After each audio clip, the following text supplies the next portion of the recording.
Welcome to the Vital Spirit podcast. I'm Dr. Kelly Livingston, a naturopathic physician and your guide to a new health reality, one that connects body, mind, and spirit. Together, we'll dive deep into the art and science of holistic healing. Through working with hundreds of women through midlife transitions, I've discovered something profound. Most of our physical and emotional challenges are rooted in a maladaptive stress response. And true healing begins when we regulate our nervous system.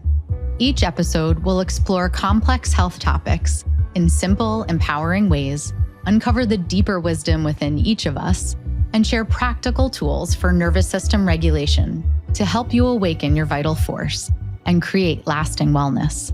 So, if you're ready to reconnect with yourself, your health, and your purpose, let's begin this journey together so you can experience life more fully human and deeply healed. Hi, and welcome back to the Vital Spirit podcast. I am Dr. Kelly Livingston, and today's conversation is one I think will resonate deeply with anyone who has ever found themselves in a season of transition, especially those moments in life that feel uncomfortable, uncertain, or unlike anything you've experienced before. Joining me today is Dr. C.Ht. She's a doctor of acupuncture and Chinese medicine who has served the Sound Shore community in Mamaroneck, New York since 2010. But her real work goes far beyond needles. She calls herself a midwife for midlife, a guide for those navigating the uncomfortable, disorienting symptoms of transition that most of us are taught to numb or push away. Kathy sees these moments differently as invitations to come home to yourself. Drawing on more than 20 years in traditional Chinese medicine, along with training in hypnotherapy, mindfulness, energy healing, and intuitive practice, she helps people move beyond stagnation and recover their own authenticity. Her core belief is beautifully simple. You are the medicine. You are the healer. You already hold the magic to change. Through her practice, Touchstone Acupuncture, and her growing body of writing on self-discovery and reinvention, Kathy holds space for people to remember who they truly are. Welcome to the Vital Spirit podcast. I was just saying to you how excited I am to have you here, so thank you. I am so excited to be here, Dr. Kelly, because as I told you earlier, I've been following you for a long time. Maybe it's been at least 10 years. Surreptitiously, quietly, gaining insight and directing people to your practice. So, let's continue to connect New York and Connecticut. Yes, I love that. I love that we've shared some patience. And I wanted to say, before I ask you how you got into this all, which I love asking guests, I wanted to say that I love one of the lines that you have on your Instagram bio, and it was that the body mind is the oracle. So I'd love to hear, where did you come up with that? Where does that come from? Because I just resonated so much with it. So, my interest in all things that are unusual, according to how some people see me, started at a very young age. I was about 12, and I was reading Ralph Waldo Emerson. Do not ask me how I got there because the internet did not exist. I had to actually be in a library, searching out things.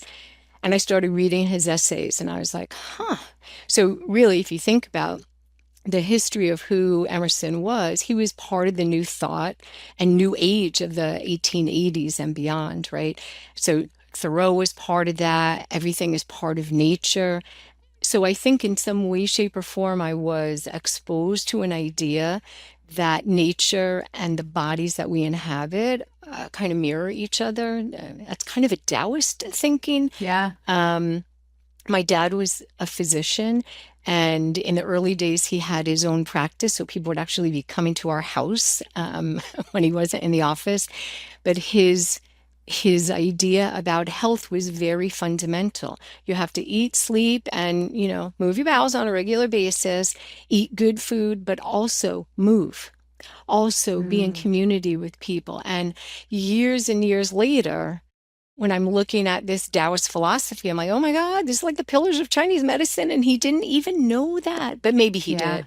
Well, there's truth to it. There's truth to it that he Right. saw, he knew. Yeah.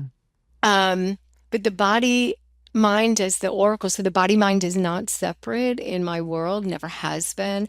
Um, and in my younger days, I was very fascinated by anything that was outside of my Roman Catholic upbringing, in the Bronx, New York. This is where we ended up living. So people thought I was a little bit different, and I was like, tarot cards. Ooh, this is very interesting. Pendulum. Oh, let's play with that. So, and by the time that I was 16, I remember this specifically because I went to an all-girls Catholic high school, and my 15-minute presentation for public speaking was George Harrison, My Sweet Lord. And I talked all about the Bhagavad Gita and Arjuna Oh because my gosh. yeah. And I so the love principal that. was called in. Somebody said, I think something's going on over there. So I have this relentless curiosity about how come and why. And one of my favorite books that I used to read on my dad's shelf was called Difficult Diagnosis. And I would sit there, and I still have it. And I would read through it, and here's all the signs and symptoms. And my dad would kind of sit with me and he'd go, well, what do you think? Oh, that's so interesting. And I'm like, well, are they sleeping? Well, are they doing this, that? I was kind of a bug to him, I think. And, I spent a lot of years volunteering at one of the hospitals, two of the hospitals that he worked at. So, but I probably his influence and even within the family. And then I began to go out and prove it, right? I was body mind the oracle, or how do I feel?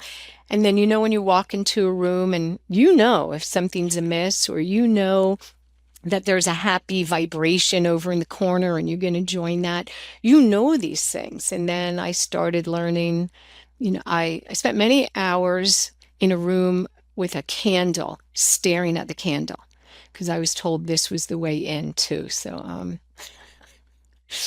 that's probably going to scare a lot of people, but in fact, it's No, just you've always been a seeker. yeah, kind of. Well, what is it? So the people that now are talking about Florence Scovel Shinn and Catherine Ponder, I'm like, yes, they're my people.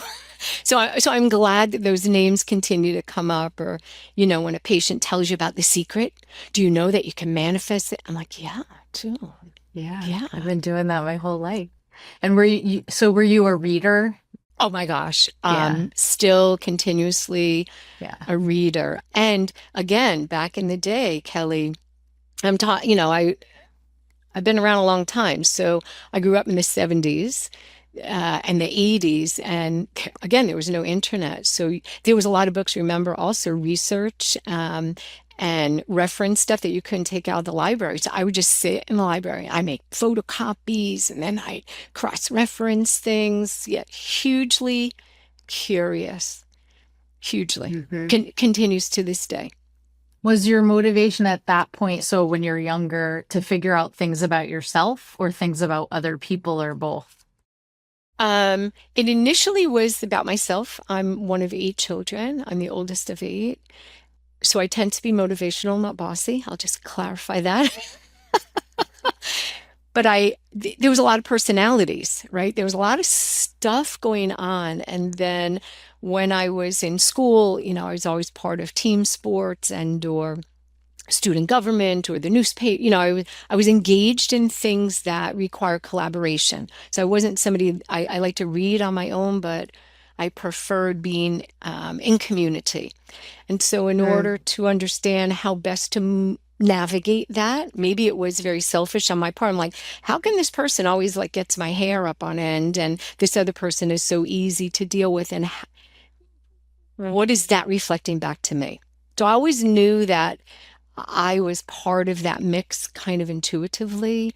And then, years later, when you're reading psychological journals, then you're like, oh, this is actually a thing. Oh, okay. Yeah. I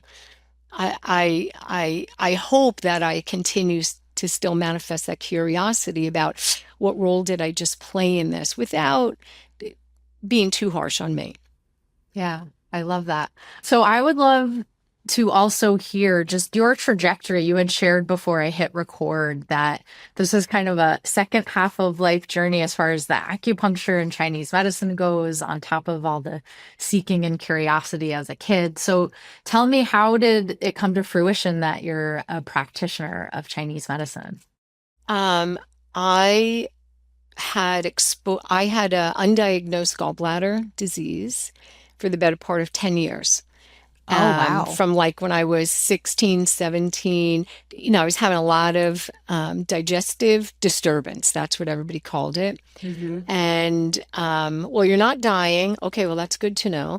And like just manage your stress. Okay, too. But I felt like I was being denied. Somebody's not hearing me. Like I'm actually complaining about something and it's intermittent, right? So that's one of the things Hmm. about a lot of things that we see in practice, right? It comes and it goes and whatever. So I was trying to figure out, okay, well, no one else is listening to me and no one is telling me that something's wrong, but something is wrong. So it was incumbent upon me to kind of figure stuff out. And I kind of did. By the time I was living in San Francisco, I had already been exposed to Chinese medicine thought process from New York, from the village in New York, and kind of some wellness precepts that I could start plugging into. But the first year that I was in San Francisco, I started seeing an acupuncturist on Grant Street who spoke no English, of course. And I took my pulse, looked at my tongue, oh, I was going like this, gives me these tiny little honey pills that were black. And I'm like, I don't know if there's bugs in here or whatever, but I'm going to take them.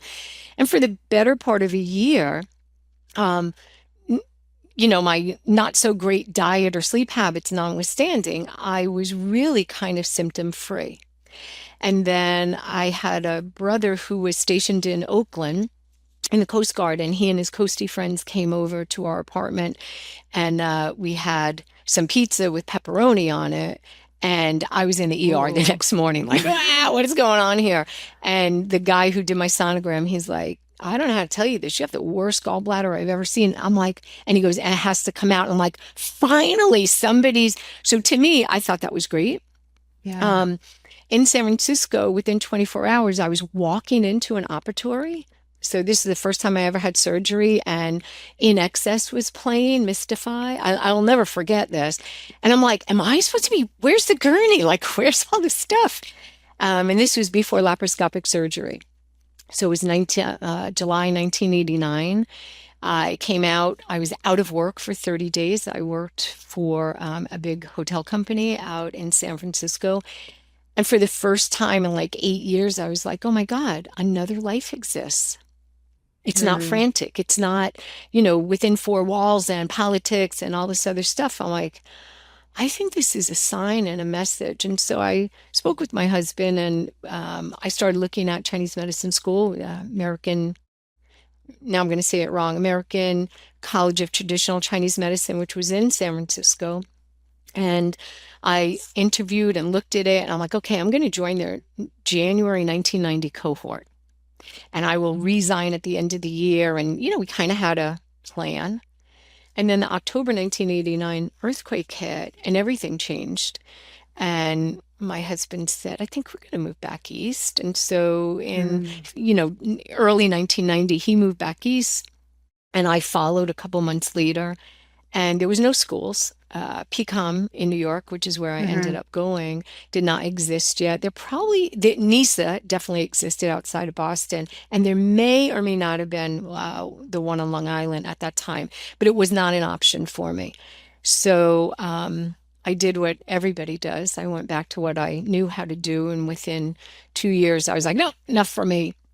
So I started writing about alternative health. I started seeing a chiropractor on a regular basis and an acupuncturist. And really, I was their proponent. I'm like, and I'm not going back to school now, but I will do this. And in the meantime, I worked as a paralegal and a real estate agent. I did some public speaking. I did meditation events. I did hypnotherapy. Like I have this So whole you other had mind body practices of your already in own, your place. Yeah. personal practices in Yeah. place. Okay. And where actually that came about when I was in San Francisco during that time period. This was really the height of the AIDS crisis.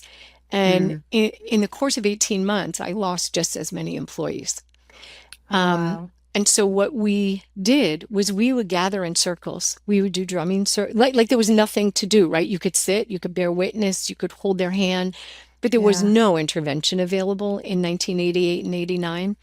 So we would have healing circles. We would do chanting. We would do energetic, what we thought we were doing. And then I come back to New York and I actually get trained in therapeutic touch because I'm doing hospice outreach. At the Mm. same time, I'm doing all of this other stuff. And we were trained at United Hospital in Portchester, which no longer exists. The nurses trained us in therapeutic touch, which was actually taught at NYU. And Dolores Krieger, who was the head of the master's program at NYU, partnered with Dora Coons, who was a psychic and an energy healer herself from Portchester. And they created this thing. And so some people, it went I on to didn't be know like that. healing touch. And then, so Hmm. when people say, "Oh, do you do Reiki?" And I'm like, all the names, Hmm. there's ways, it's not Reiki. Oh, okay. And I'm like, but it's the same concept. So Yeah. I kind of glitch over that every once in a while. Yeah. So the body mind stuff, yoga, meditation. I really was not introduced to a whole wealth of Qigong until I was in school. Hmm. But I didn't go back to school for a long time because in my head I was like, it's not convenient. In 1993, PCOM opened their New York, I think it was 93. Yes, it was 1993. They came into New York and they were graduating. So I went down there to investigate it. I'm like, okay, 17 people are graduating, 20 people. Like, this is not going to It have was traction small. Yeah. the way it's going to in California.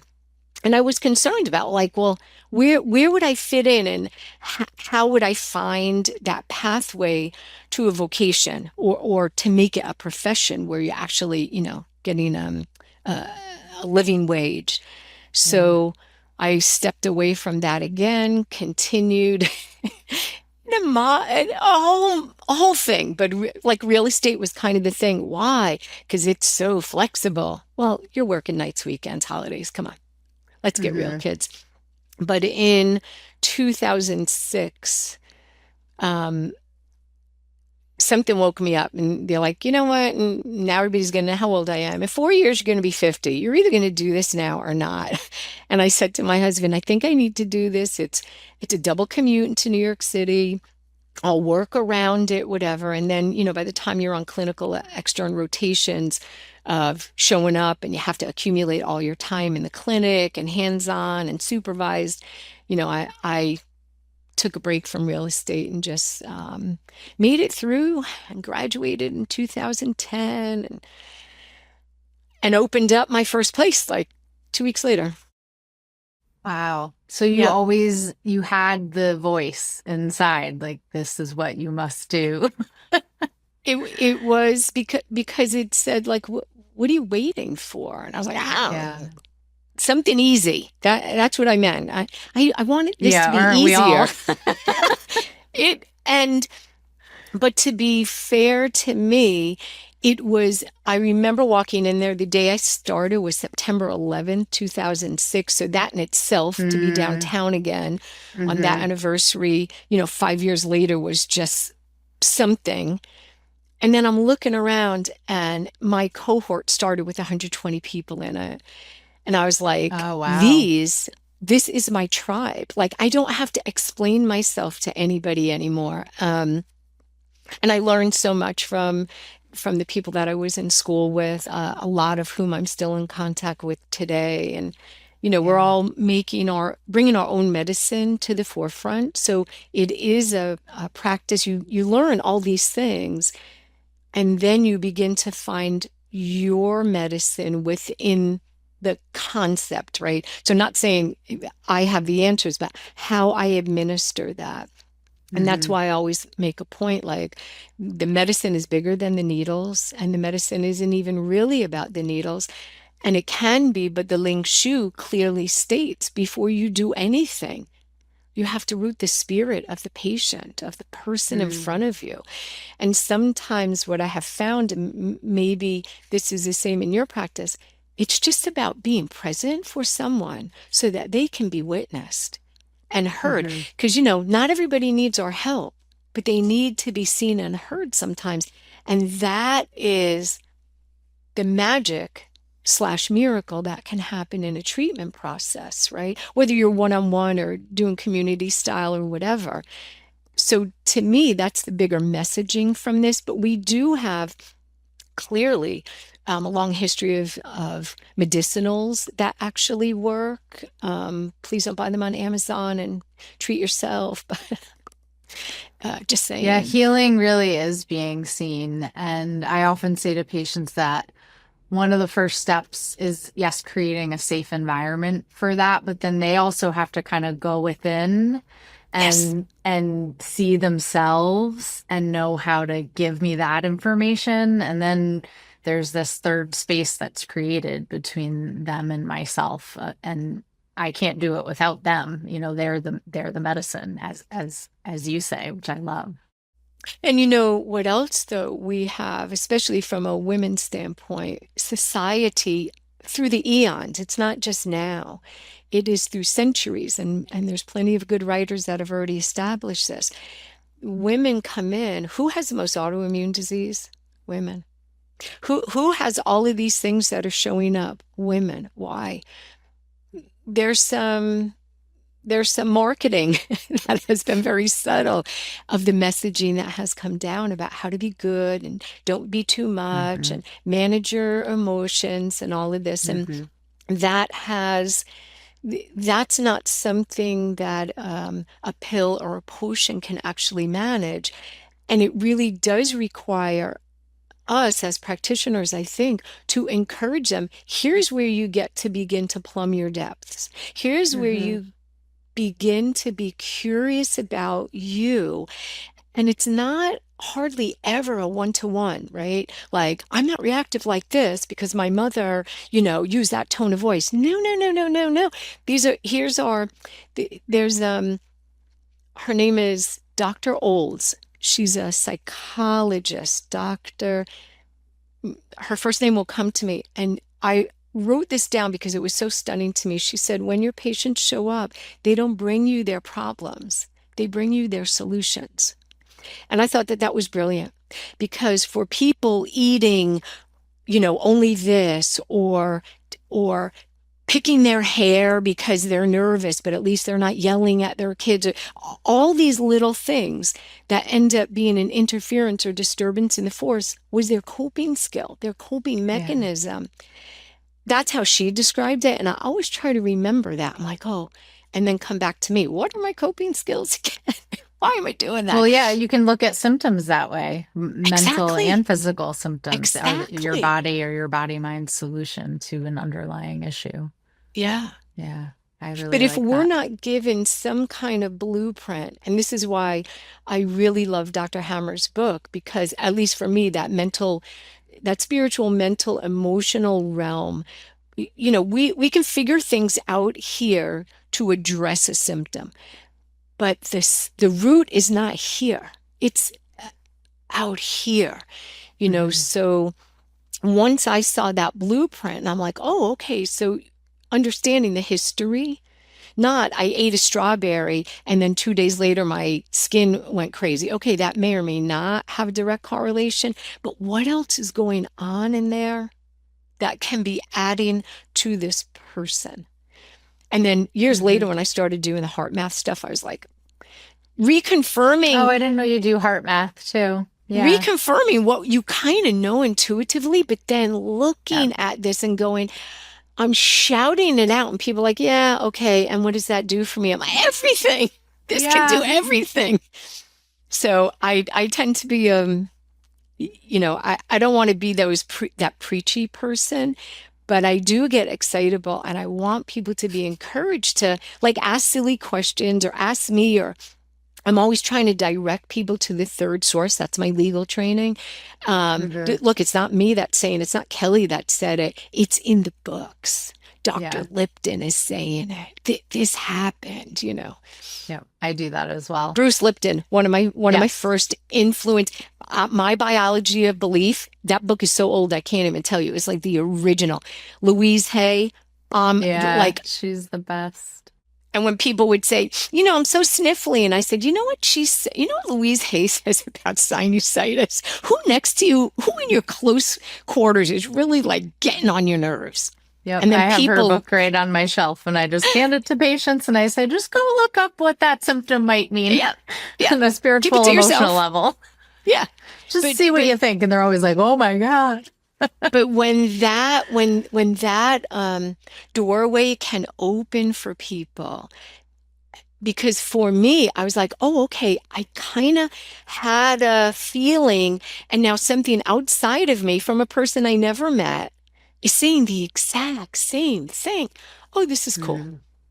So there is, there's something going on here. Yeah. I think it sounds like your journey is similar to mine in that there's some things that I just kind of knew. I don't know how, I don't know why, just knew them to be true, but I Yep, still had to prove it probably to myself for some reason and gather all the information and find all the truths. And then I knew it to be true for sure. And then yes. I could apply that to patients, safely, do no harm Because, and all of that. we don't, I never wanted, because I have seen these people, I met these people who forgot, who made it about them. Mm. The teachers, right? All Hmm. of a sudden, the teachers are, well, you can't leave me. Why can't I leave you? For me, well, you didn't learn all this yet. No, my interior oracle pendulum is saying, I'm done. Hmm. And I remember stepping out of things, not throwing up my hands and making a scene, just saying, thank you so much for everything you've brought me to date. And now I'm going to go left. And this does Hmm. not make some people happy. I'm like, okay. I look at my relationship with patients in that way too, and that I want Yeah, to help them understand their labs and their patterns and their body mind, but I never want them to need me, which is not great for business, but it is in the sense that they then feel very empowered and educated and they send other people my way that's because right. they shouldn't need me forever That's right. in the way I practice anyway. It's always a goal of mine. And yet, what we can offer them is something that they can come back to, which Hmm. is how I chose the word touchstone. Mm.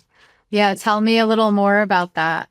This is something that you return to, right? And when I went into Merriam-Webster dictionary, it's like the definition as I would use it in a sentence is not there. How did I even come up with this? So then I kind of had to do a deep dive into how is this word really used again? But a touchstone actually was a stone that used to see if the gold was real. And Mm. I was like, oh, I didn't know that. But it's what is true at the core. So I was like, oh, because I wanted Anam Cara acupuncture and it was already taken. So I'm like, all right, step 2, where am I going? But it kind of brought the same return together. I didn't want my Yeah. name on it. This is not what I want to be talking about. I want me as the deliverer of this bigger aperture or Yeah. different That's platform where kind everybody of how can I came gather. up with roots deep medicine too. I Yeah, didn't want it to be my name. And I yeah. also really was drawn to your logo as well, the spirals. So the Trixel is Yeah. very common in the Celtic. So the other thing that drives me is this. The first time I went to Ireland, Kelly, I was like, I have been here before. There's only 2 places that the ground actually vibrated. One was in Hawaii, and the other one was when I got off the place in Shannon, Shannon Airport, and I'm like, everything is shimmering. I mean, I thought I was having a stroke. I'm Yeah. like, okay, vortex is going on here. But I've been really drawn to that in the old ways, the old ways where very Taoist, they're part of nature.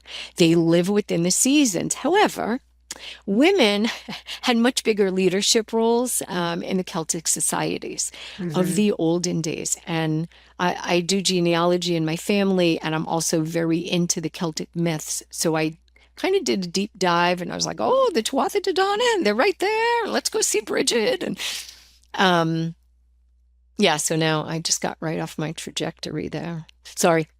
I was just saying how I like the logo for your Oh, practice as well. so to me, so that was very Celtic, but it's body, mind, spirit, right? It's heaven, earth, man. Hmm. And this one, if you're doing on the Tao, right? One starts, two, but then three begins all of the other stuff, right? So three is a pretty precious number in a lot of places. And three is Hmm. also one of the components of nine, which if you go into the cosmology in Chinese medicine, nine is eight. Eight is a great number and it's infinity, but nine and the three has even more power. Yeah. I have no one can see it and my patients don't know this, but I have a big triquetra on my back tattooed actually. Yeah. That's one Awesome. that patients can see the other ones, but they can't see that one, which my Yeah. mom was always like, you're never going to be able to be a doctor with all these tattoos on your body. And I'm like, Mom, literally have healing symbols all over Yes. me. So I think it's on brand, but not to embarrass my mom, but she did make my skin, as she says. Well, they're just looking out for us, Kelly, Yeah. in all honesty, right? And so when you're Yeah. stepping, and I will say this as a shout out to my dad, he would come down to the school clinic and be treated for acupuncture, and then used to be at my practice almost every week. Oh, I Yeah, love so that. He must have been so proud of you. he was like, "Are you sure you don't want to go to medical school?" Because Florence Nightingale was one of my heroes when I was growing up. So I did a lot of reading, right? The I can Crimean tell. War, like who would have thought we'd still be having wars over there? Um, but one of the things that I think was so compelling about making a decision to follow through on the acupuncture, and my dad would say, "Now, what are you doing again?" When he went to medical school, um, one of his colleagues was a Maryknoll nun. She graduated medical school and then she was sent to Hong Kong. She was a cardiothoracic surgeon. She was sent to Hong Kong to rescue a bishop from the Korean. I don't remember all the stories. But when she came back, my dad sponsored her in our house in the Bronx, and a bunch of friends were brought over, and she had the 8 to 8 reel, the old fashioned movie things. And she showed surgery with only acupuncture as the anesthetist. Oh, wow. And everybody was looking at. So she had been practicing over in Hong Kong. Okay. I was like, oh, because people say, was that the first influence? I'm like, I don't know, but like the Mm, fact that that could happen, and somebody from Georgetown is talking about it to other American doctors and is saying, I was there, I bore witness to this. These hmm. people were fine. I'm like, wow, that is so amazing. So then I don't know. I don't know what that all means, but Well, those you're little learn. things. I think one of the things that I'm very appreciative of, and that's why I've had a lot of I've reached out to a lot of elders in my field and mentors that Mm, taught me is that when you're practicing what's not conventional in this country right now and not it's not the norm, right? It's not as yeah, common.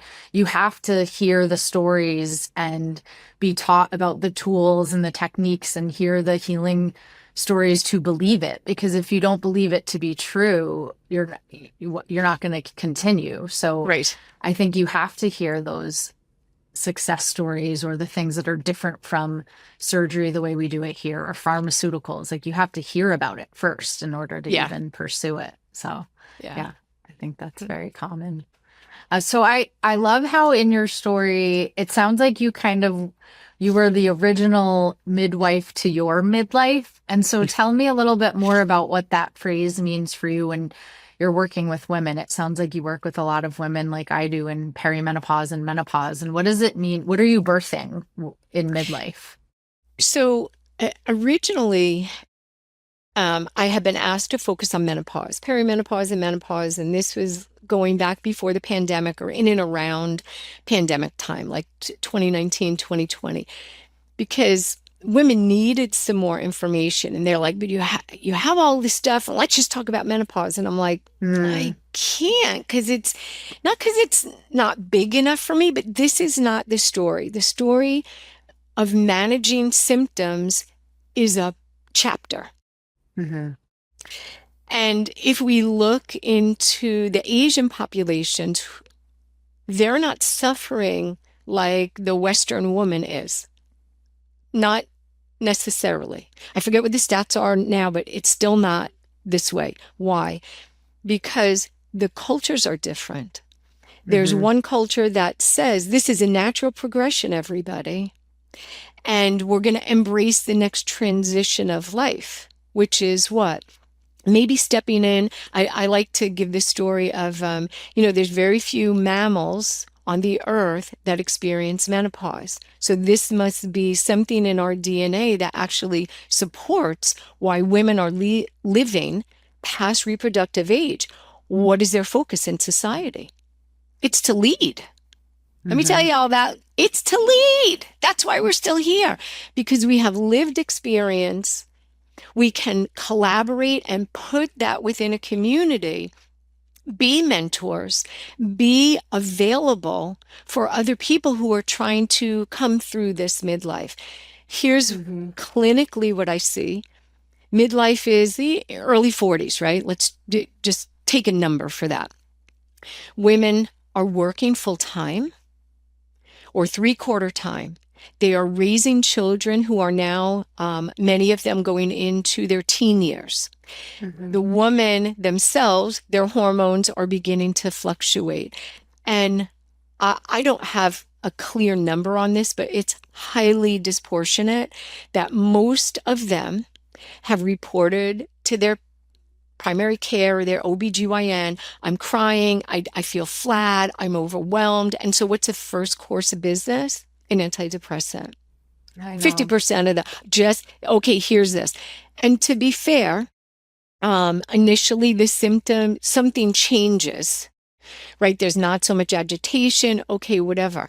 And now we begin to see some other things because all of the midlife energetic from a woman's standpoint, especially when they're moms, is outwardly focused. They're managing Mhm, schedules, they're managing their husband's trajectory in career, they're holding down the house, they're walking the dog.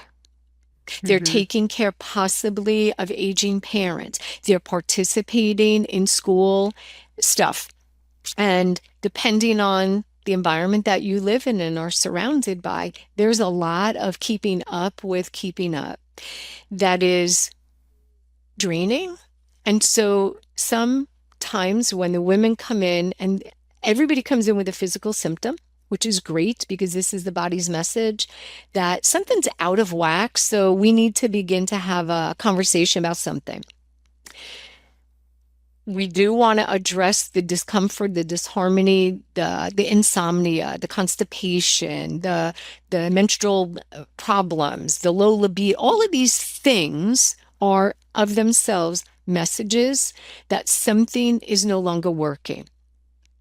Does that mean to get rid of everything? No, but it means to begin to be curious. How long has this been going on? Is there some other Hmm.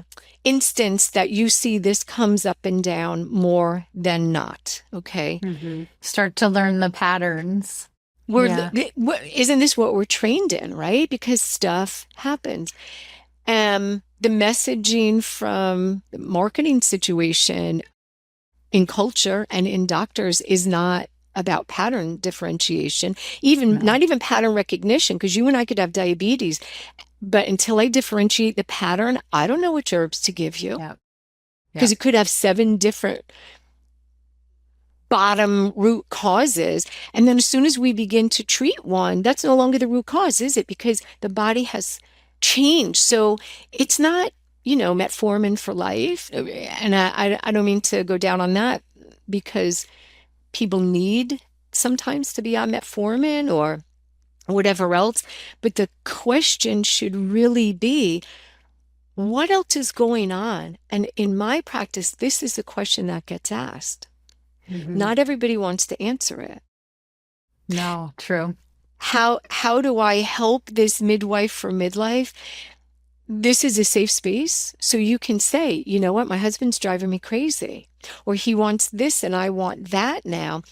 And we have responsibility for children and a whole bunch of overwhelming things that, to your point, when you said the third space before, we don't have a safe third space anymore in our Hmm. lives. It used to be homework, and then I don't know, the beauty salon. It Mm. doesn't have to be therapy. It can just be a place where, because not all of us need an answer. Sometimes we just need to vent, and that's part of our medicine too, right? So being able to, number one, have reflect back to the patient. So what are you looking for? Yeah. And what hurts? And sometimes it really breaks my heart. They're like, I don't know. Well, when was the last time that you felt this? I don't know. Seventh grade? Hmm. And this is true. These women are not outliers and they're not complaining. And one of the things, I'll tell you a good story. When I was first in practice, one of my patients sent her mom to me. Her mother showed up she had neck pain. Her mom was 87 years old. This was in 2011. 87 years old, dressed to the nines, carrying a purse, beautiful. And she sat there, and I found out that she was a Holocaust survivor. And so I said to her, Mrs. So and so, what's your chief complaint for today? Because, right? She said, oh, booby, I'm not a complainer and I'm not a malingerer. She said, so I'm going to help you right now. She goes, I'm a damn good reporter. Ask me again. And I said, Mrs. So and so, what would you like to report today? And I have never changed that. Interesting. Yeah, what good insight. Because you know what?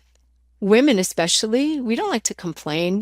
I had one Hmm. woman tell me, my tolerance for pain is so high. I said, why? Why is that a good thing? Why? Yeah.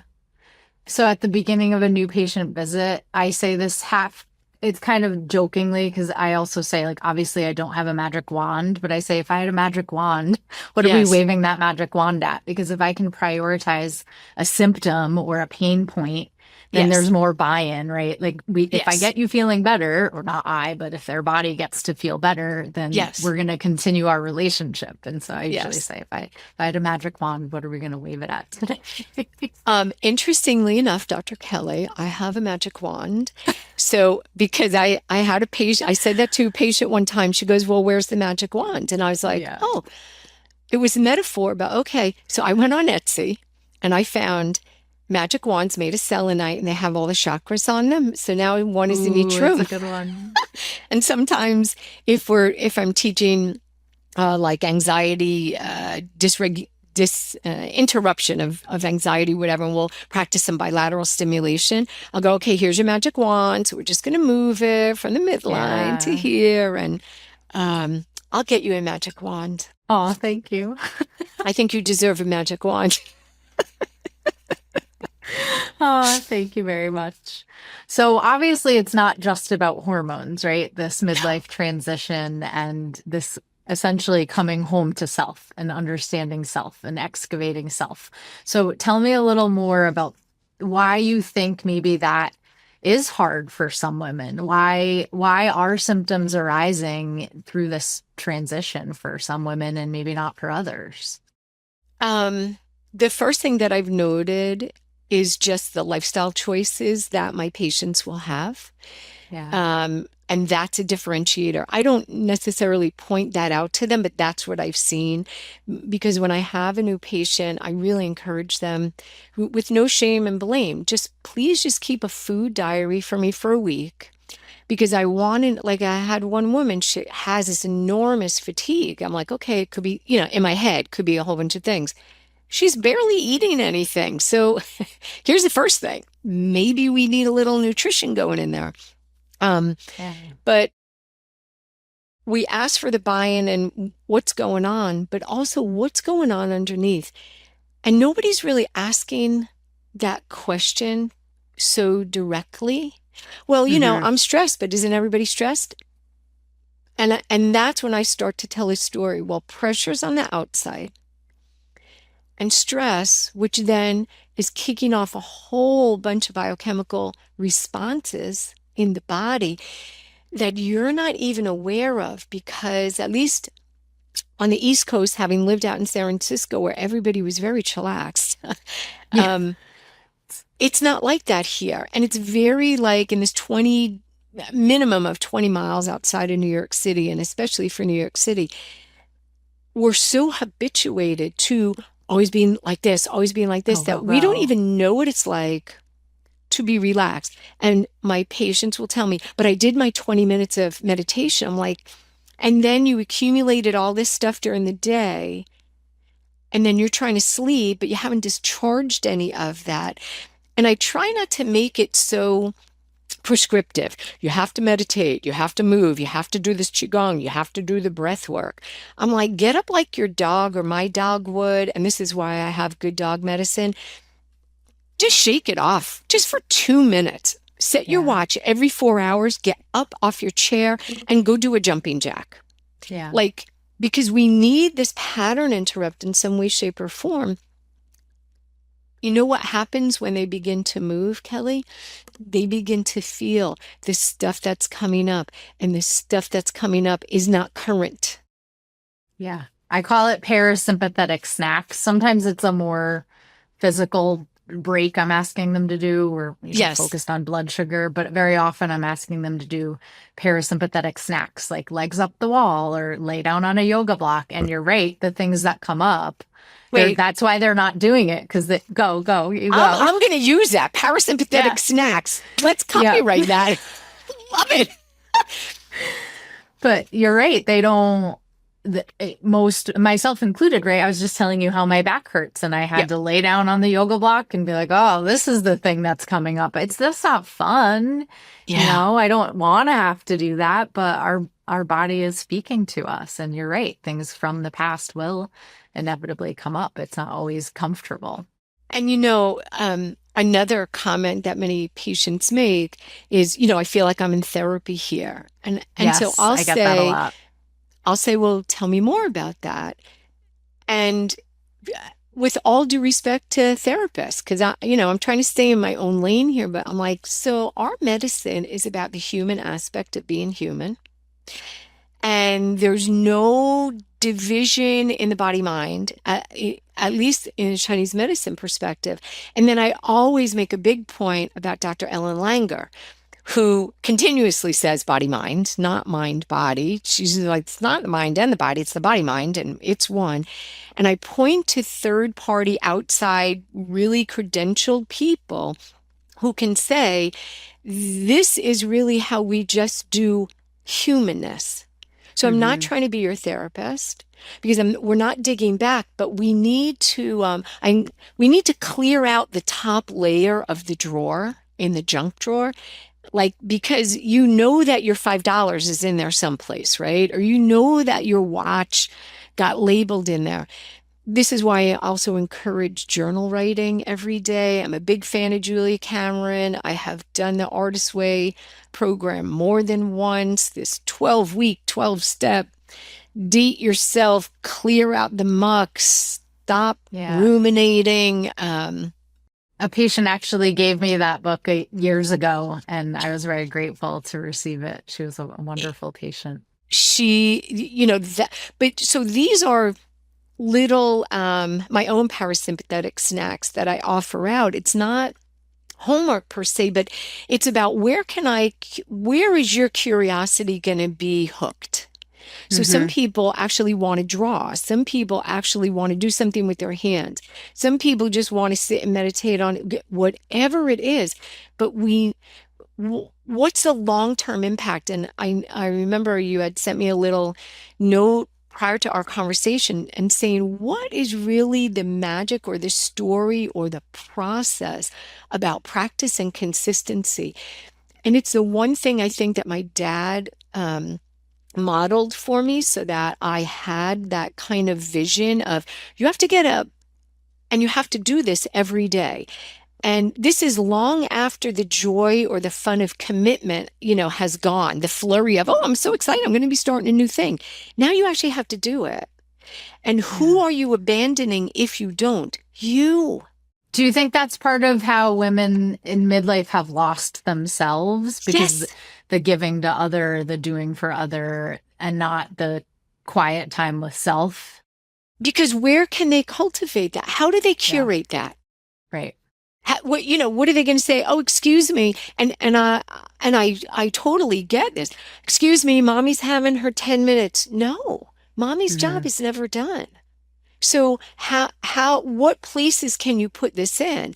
And instead of doing 30 minutes or finding 55 minutes in a soul cycle, if you could find 5 minutes, Hmm. and it doesn't sound right and it doesn't sound real because no one else talks about this with them. But this is the way, from neuroscience standpoint, it's proven Oh, for that you sure. could begin to have more capacity. And I don't like that word because we're not batteries, but more ability to calm our own selves. And when Hmm. people say, but I'm trying to be quiet, my voice is busy in my head, good. That's what the brain does. Just ignore it. Just say, I'm going to get back to you in 4.5 minutes. Hmm. And the more that we can pattern interrupt that, it's just a practice of us sitting in discomfort. Do you know the book Women, Food, and God? Janine Yes. Roth. Yes. Okay. So one of the things that she talks about is, she used to be quite heavy and she had a food thing, like a lot of us have a food thing. And she said, when I made the choices to, if I want those potato chips or that Snickers bar, or whatever, in 5 minutes, I'll have it. Now I have to sit in the discomfort of, oh my God, something's coming up. And I don't have Hmm. I don't want to have this memory. I don't want to have this Hmm. sad feeling. I don't want to have this angry feeling, whatever that feeling is. But that's the body speaking. And the Yeah. more and I think this is scary for many people because we've cut off here to Hmm. let me not feel here. Um, and this is why, Kelly, also I feel like this kind of work cannot be done in isolation, can only be done within community. Because then you can Hmm. see your sisters sitting around you going, oh my God, this happened to you too? Because it's really, you and I sit in a very privileged space of bearing witness to the same story, different home, Yeah. different growing up phase, different level of education, even different society economic stuff. It is the same core story again and again, especially Hmm. from a woman's place in the world. And Yeah. I'm not trying to scream feminism, although Betty Friedan had it right, but all of them had it right in the 60s, and we've made no progress since then. Hate to say it. Like there's been no other big movement, and now we're going backwards. So, um, Hmm. but it was really about not women's rights, women just as humans, our human right, our human right to be over to the side and having a bad day and not get judged for it because we weren't sleeping all night because the dog was sick or the kid was sick Hmm. or the husband left. And there, that phrase that I hear so often, which I'm sure you do too, well, there's two. One, I don't feel like myself anymore. And then second, I just had this conversation with a new patient the other day that she thought there was something wrong with her, that she was Yes. broken. And so in community, when you're hearing other stories, I mean, this applies to any symptom or Yes. experience. When I can Yes. speak back to that patient and say, this is a common experience. There are reasons you are feeling this way. There are solutions, and hold Yes. that in a safe space and act as a guide. That Yes. takes away so much that is suppressing the healing response essentially, because you can help them get out of sympathetic fight or flight when you have a narrative that explains their experience and you hold that space for them. Yeah. Yes. Yeah. Yes. Yes to all of that. And whenever someone says, I don't feel like myself, I remember saying that for years. I'm like, I just don't feel like myself. And, I'm not dying. My blood pressure, like you click off certain boxes, but you're outside of yourself or Yeah. you're stuck in yourself with, and you don't see a navigation because there's no wayfinder in front of you. To use one of Hmm. Martha Beck's, right? A wayfinder is Hmm. one of her words. And I love that because, well, where are those people? Because I Hmm. don't want to be a big person on Wall Street. I'm not trying to be the new Oprah. I'm just trying to be myself with my kids, managing my life. But something has shifted. And the shift, I feel like those hormonal things are for a reason. So going I back do to too. who are the mammals that are going through menopause and living through menopause? Whales and female human beings. That's it, kids. That's it. So we have value past childbearing age. And what is it for? Maybe to cultivate these communities where we can just hold space like in indigenous societies used to. You're feeling down, Kelly. Everyone's going to sit around and you can cry. We're not going to ask you what's wrong. We'll say, if you need us, we're here. So we're going to show up and we're going to be available. And also historically, elders and tribes would then be off foraging. And so they would be, I was talking about this with a colleague, and they would have alone time off in the woods. And I was saying to him Yes. how much alone time I personally need. I'm very much an introvert and I like to be alone. But when I'm asking women to go spend that alone time, if uncomfortable emotions or unexpressed emotions or bodily discomfort are all coming up in that alone time space and that quiet space, they Yes. think I'm crazy for asking them to do that. But, I think if I always start with the physical and really comprehensive labs. And I think if you Yes. remove some of the, we call them obstacles to cure in naturopathy, if you remove some of those physical terrain obstacles to cure, like low ferritin or not eating enough or not sleeping enough, and there's still this kind of pull to be alone, or you still don't feel like yourself, I do think that that is a message from self saying like, hey, I'm here. Yeah. There's something to be learned from this process that has nothing to do with the physical body. But again, that's just a different way of thinking. You know what? Sometimes I direct people to, there's a gal named I am Jen Man, a Mm, few on Instagram, and it was about women, people being in a bed for like a year and every symptom, every kind of flare going. And when they made a decision, very much along the lines of Bruce Lipton, Louise Hay, I'm going to just change my mind about this. And they go from feeling like they're broken, because even if we tell our patients, you're not really broken and this happens, there's an underlying storyline that yeah. by the time that we're 7 or 8, anybody that doesn't know this, this is really true. It's not just me or Dr. Kelly making this up. We are already imprinted, and 95% of our activity and consciousness doesn't happen. We're only 5% conscious. Only five. Yeah. Isn't that crazy when you It's think about crazy. it? It's crazy. Even for the most seekers who are trying and pushing boundaries. Hmm.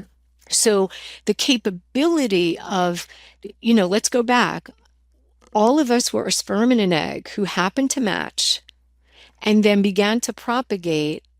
And we all have a different fingerprint. And we all have an assignment on this planet. That's why we came back. Oh, now she's really going out in the world. Help us find that, Help right? us remember. Yeah. Help us remember, where is my spark in here? What lights you up? So many people can't really answer that because it doesn't have Hmm. a practical application. This is what my sense has been in responses. Well, what good does that do me? I have to do this. I have a job. Yeah. How am I gonna? It's not gonna pay my mortgage. Okay. Yeah. Yeah. Or if you ask someone to answer the question of who are you without, you know, I'm a mom, or this is my job, or this is where I'm from, they can't answer that question. And some people don't choose to. So what I Hmm. do acknowledge and recognize also is my path and my relentless curiosity. It's just relentless. Um, is not common to how people want to choose to be on their pathway. Correct. And I'm not judging that, but like I get overly encouraging or enthusiastic about. But if you just like open the aperture like this, then you could see the glimmer over here. And you just have to leave that on the table. So you could Yeah. glimmer or not, and you can always go this way. But right now, we're just going to address the pain in your leg Yeah. and we'll keep moving forward. Uh, Yeah. And that's also a beautiful process to offer them, an aspect of your healing to meet them where they are and still provide comfort and relief and, unconditional compassion and love for where they are on their journey. Because you definitely can't, I've learned you can't wake people up. no. And you know what? I give thanks that, in fact, every once in a while to a new patient, I'll say, you do know that I really don't know what I'm going to do today. And they go like, what? And They I'm don't saying, like but that. it's not that I don't know my practice and I don't have a lot of tools, but I haven't met you yet. And I Correct. haven't spoken to your body yet. And so today is, depending on wherever you're going to let me in, I'll come in and then we'll work with what is here today. But Hmm. there's another thing that I want to make sure that I say before the end. In the Irish tradition, we would never say something like, I have anxiety, I have depression, Yeah, because that one really gets me. I'm like, you don't have you don't have that. You are not that. we would say is it's like a cloak. Anxiety is upon Mm, me. And mm, as a person who really suffered from panic attacks when I was 19 and 20, and in hindsight, you could throw that all together, but it had a definite presentation of plumpit chi, which we know is something insubstantial chi stuck in the throat. You can't swallow, you feel like whatever. And in Western med, they call it globus hystericus. Guess who gets yeah, diagnosed with that? Women. women. And that was when I started making my way to find, okay, what does this really mean? Because my parents convinced me I wasn't crazy, but my body was really trying to speak to me. And what I needed to say from my liver chi couldn't come out in the appropriate manner. Hmm. So now it's stuck down there, annoying the crap out of my gallbladder. Hmm. Anger, gall, courage, timidity, they're all like Yeah, having a field day in the abdomen. It's yeah, funny when you can go backwards, right? Hindsight is so brilliant. totally. Now, do you think if you were able to sit more with that discomfort and figure out or build the capacity to sit with that discomfort and then articulate or express, do you think you could have maybe prevented some of the gallbladder issues, or do you think that was just part of your journey that was going to happen no matter what? My Chinese medicine supervisor, there was only two of us in my cohort that had no gallbladders, so we became a study. And she said, what did you eat when you were growing up? What did you eat when you were growing up? And I was like, peanut butter jelly on white Wonder Bread and potato chips. She's like, food. It was food. And I'm like, Yeah, I'm not sure that that's true because there's plenty of people with gallbladder disease that didn't have that. But I do know that that was the time between 19 and 21 when I really had to rectify this explosive reactivity that I had in me, and learn how to make different ways of managing that. Would I yeah, still have saved my organ? I don't know. I would have liked to think that all things are possible, but I'm not sure. I'm yeah. not I was sure. just curious how you would answer that. But I do know that once it was removed, and I thought this was because I had major abdominal surgery, so I had general anesthesia for it. And I remember, Kelly, I don't know, the next couple of months, I just had a hard time making decisions. I was like, I can go this Mm, way or that way, this way or that way. Um, and that's the gall. That's the yeah, supporter from the official of the gallbladder, right? Having tenacity to show up, being decisive, standing up in the world and choosing to go left or right. And I discussed that with our supervisor because that was part of the case study. Like, what really happened to these yeah, people?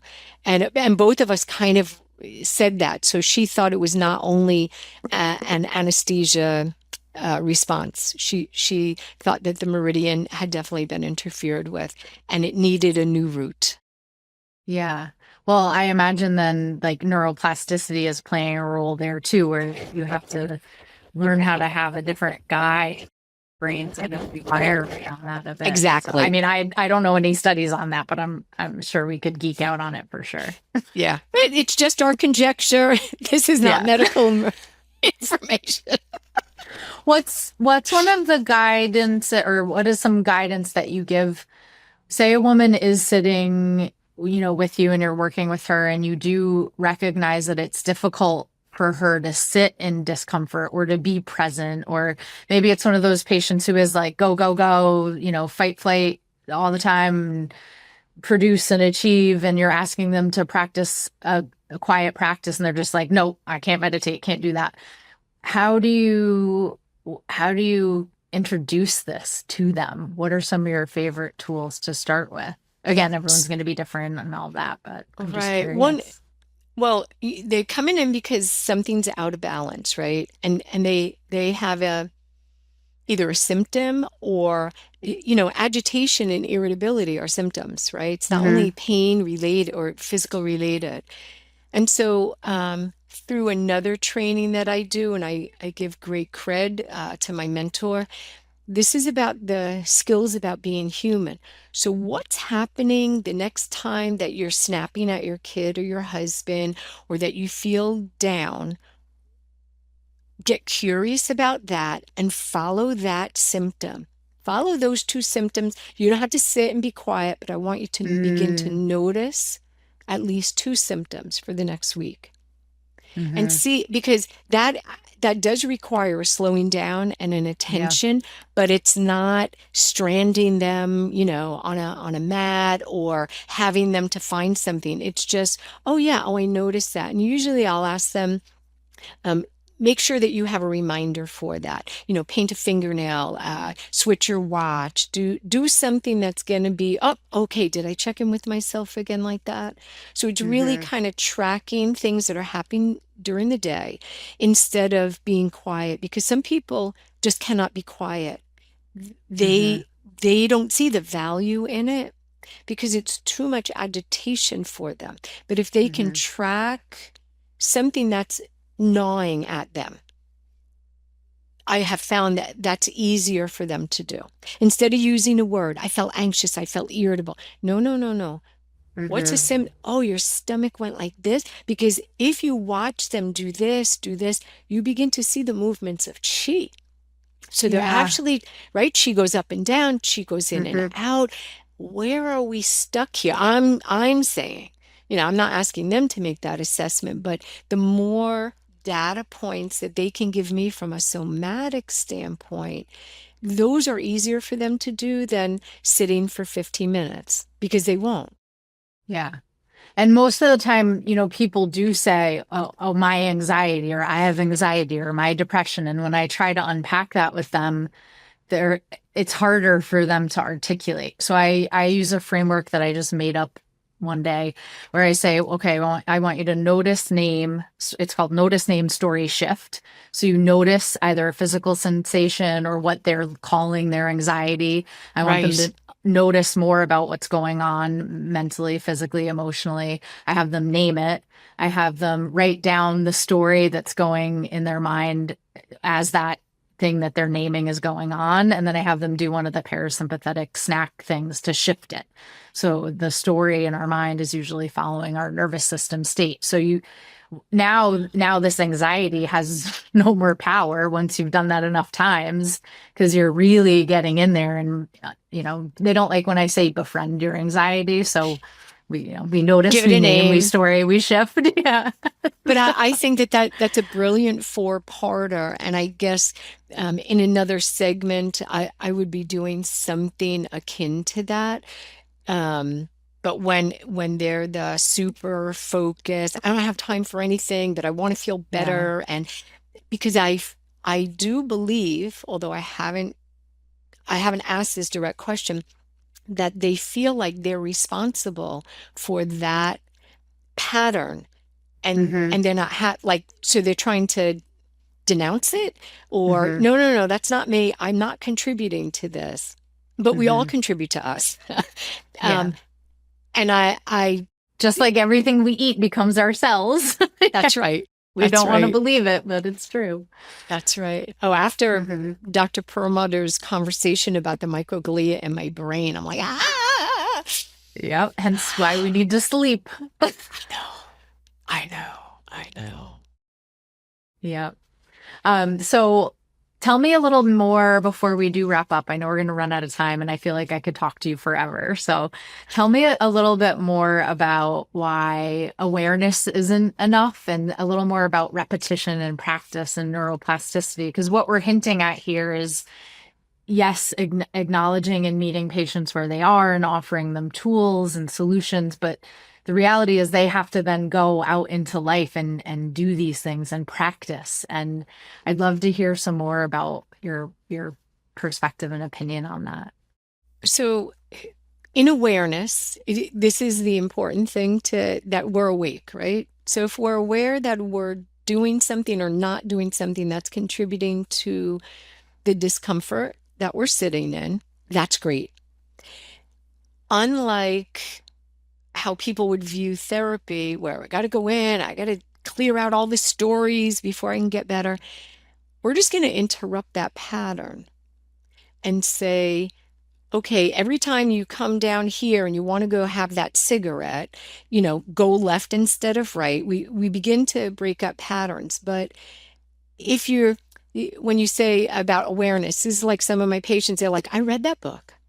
I said, that is so great. Like, you have great foundation. Are you doing that 5 minutes of mindful writing? No, because I Hmm. don't want to. So then that really begs the question, how would you like me best to be here as your co-creator of a new Hmm. pathway, right? Because the onus needs to come back on the patient in a kind. Now we can sit there. I have two patients who tell me right up, I just want to be out of pain, and I never follow what you say. And I'm like, okay. And as long as we're clear about that and you let me show up when I can and you're not expecting anything more of me, I'm like, okay. Yeah. So the clarification of why awareness is not enough, because that does not change a body pattern. And the body patterns are Hmm. mitigated, or, propagated by the neural pathways in the brain. And you can change a neural pathway. You can even change a memory. I know this sounds like heresy, but it's not. One of my teachers, mentors, Melissa Tiers, Tiers, brilliant, been exposed to people who do integrative work, and how using language, using the patient's language, can help unearth things. And you don't need to know the why. In fact, the why, asking why, has no bearing at all about how to go forward. Because if I Hmm. ask you why, you got to go back and make up a story about why this happened. Because my mother fed me peanut butter and jelly. That's why it happened. Okay, so how does that help us now? It does not. Hmm. It does not. But if you can be in a place as a patient and as the practitioner in this co-creation of, how can I serve you? Besides being accountable, right? Because that's what they're asking us for typically. How can I be accountable to you? What would you like to I'm going to ask the patient, what do you want to see in the future? This. Okay, there's no magic wand here, and we're going to acknowledge that. But if you begin to build this practice, let's settle on expectations right away. You're not going to feel like 100% tomorrow. It's not possible, because you have 20, 30, 50 years of this habit where the body always goes like this. So even if we realign you today, your body's Hmm. holding on to something or protecting something in your language, in your belly, in a whole bunch of stuff.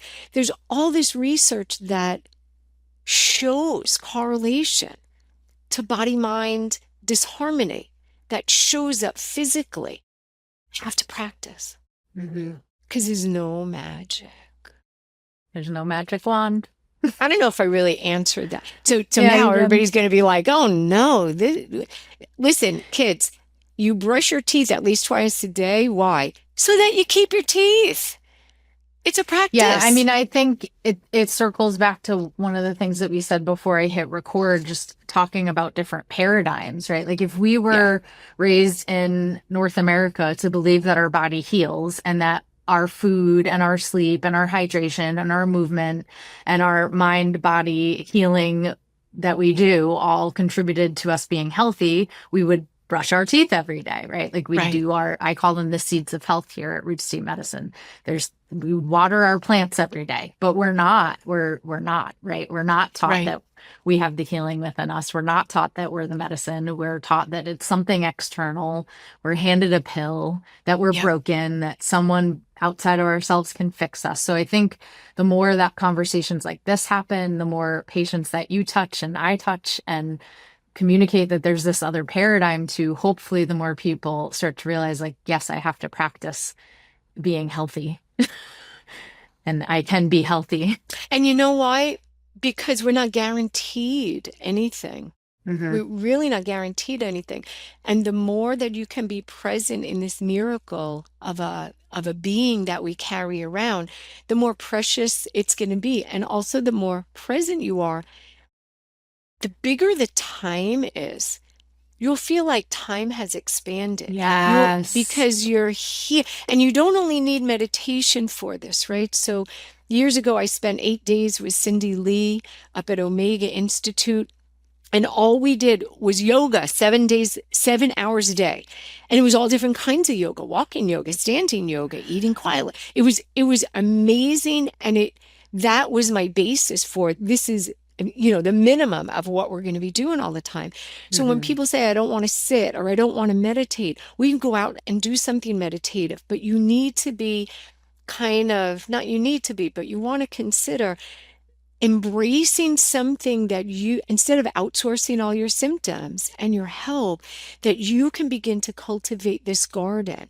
And the more that you do it, you're going to begin to get a confirmation from your own body that something has shifted. And it really doesn't have words for it, does it, Kelly? But all of No, a it's sudden an you're like, experience. Yeah.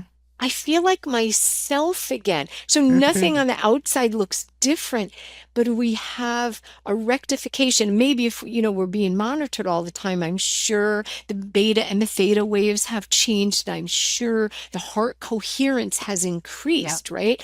The heart brain coherence. But outside, it doesn't really look different, but you have a settlement within yourself. Yeah. And I'm sure you could track, heart rate variability or yeah, inflammatory markers or cortisol. And I know studies do this with mindfulness or mindfulness-based stress reduction techniques. yeah, Absolutely. I've lectured on them. But you're right, from the outside, if you're just looking at a person, you right. would never know But that they have that internal coherence. we want everybody, anybody that's listening to this, if the only takeaway could be that you do have the medicine, we're just the reflectors. We're just the Yeah. ones that are a little bit ahead of you, not smarter than you. We don't know your body better, but we're going to give you some tools and resources so that you can feel more confidence. And then we're going to sit alongside you in the Hmm. Anankara way of Yeah. walking beside you until you gain your own confidence. That's it. I know we That's, didn't get to unpack I that, so I'm gonna know, have to that's have you okay. on. And I read a long time ago. I think it's O'Donoghue. Did he write So the John Anamkara O'Donohue book? was, Yeah, yeah, yeah. his seminal book was Anamkara, and it just brings together, what we're really talking about is, and Ram Dass says, we're all just walking each other home. So I we know can that's think my about that. favorite. Our both of our influences are on the same parallel Hmm. space, Kelly. So I'm grateful for Yeah. that. And I am so thrilled to be here today. You have no idea. I was really looking forward to this. I I appreciate have you. loved this conversation. But I would like to hang out in real life too, but I definitely want to continue these. we're going to do that. We're going to have a date. And now it's official because it's been recorded. So it'll, Yeah. yeah. I just want to reflect back because you did bring up, we're all walking each other home. I Yes. think a lot of what we're kind of dancing around and, midlife being this transition and coming home to self. And again, I didn't have time to ask you about your work in hospice, but the more I learn and listen and hear from patients and those that I learn from, I hear this story of it's almost like it's not like midlife is death, but you're tapping into that inner self and knowing that you would hold that same space for as someone is in the process of dropping their body and leaving this, earthly life. It really is that true loving kindness, compassion for inner self that you then can hold for another person. And that's what I feel like we're dancing around. I don't know if you would agree, but it's hard to articulate, but it's there. I would agree with that. And I'll just add an addendum that one of the struggles, I think for me, and Chip Conley speaks greatly to this in his Modern Elder Academy creation that's been going on for like the better part of at least 8 years, is that there's so many transition times that are acknowledged in our society.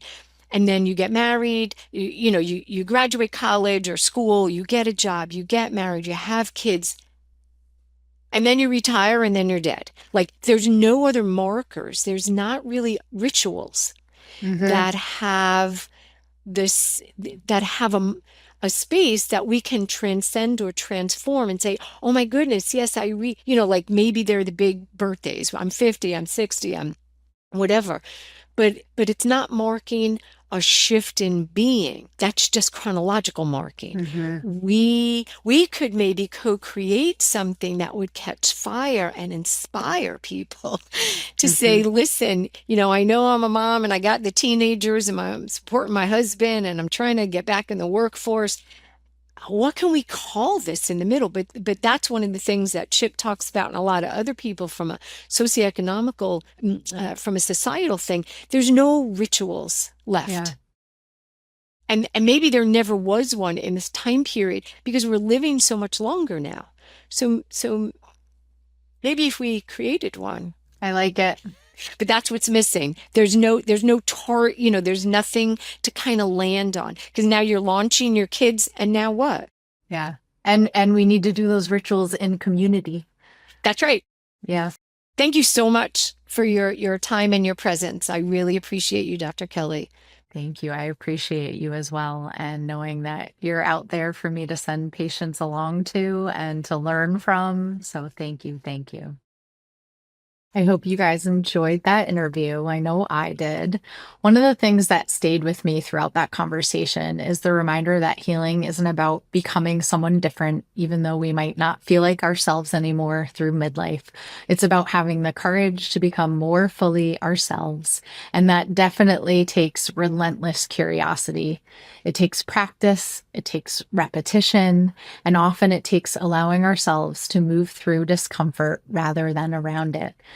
I hope you walk away feeling a little more connected to yourself today, a little more hopeful about where you're going on your journey, and remembering that healing isn't something you're going to achieve overnight. It's something you practice one small step at a time. To learn more about Dr. Kathy Casey and her work at Touchstone Acupuncture, you'll find all of her links in today's show notes. Thanks for being here. And as always, if this conversation resonated, please share it with someone that you think might benefit from connecting with themselves and coming home to themselves on their healing journey. Have a great day.